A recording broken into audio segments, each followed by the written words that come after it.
Welcome back to History in 20 Minutes. This is period 4, which covers from 1450 until 1750, a mere 300 years compared to period 3's 850-year stretch. Let's get started.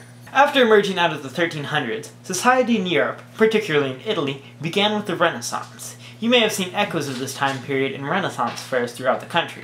In particular, this time period included a focus on humanitarian ideals, in which there was a focus on beauty, love, and realism. This influenced many artists of the time, such as Michelangelo or Leonardo da Vinci.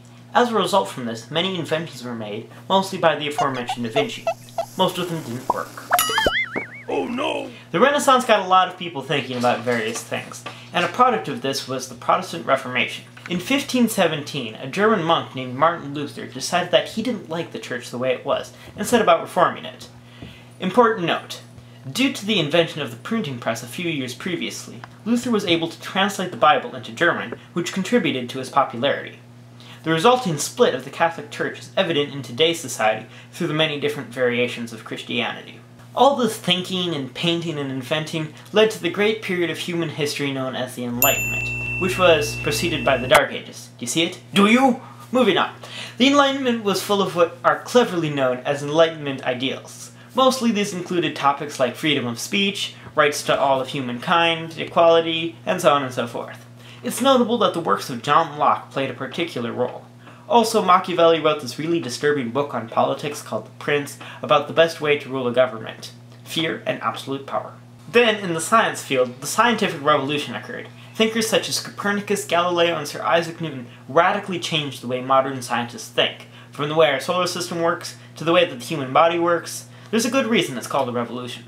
And then, let's not forget the almighty Columbus. While he was not the first person to discover the Americas, he is responsible for notifying Western Europe about them. In due time, the Europeans, particularly the Spanish and the Portuguese, had launched a full-scale invasion, and brought with them the most powerful colonization weapon in existence: disease. Within a few years, the native Inca population was brought down to under 1 million. To settle disputes, the Spanish and the Portuguese drew up the Treaty of Tordesillas, where they essentially drew a line down the middle and split the continent. They also set up the encomiendas system, with various social ranks based on the color of people's skin. Soon enough, the Europeans had mostly colonized the New World, and the slave trade begun. Since they killed off all of the natives, they began to import African slaves to the New World to help with the labor. Then, the slaves worked to produce cash crops such as tobacco and sugar. Then, the other notable export of the New World was silver and gold. An influx of silver into China nearly destroyed their economy. By the end of this period, the Western Hemisphere had entered the global interactions on an economic, political, and colonial scale.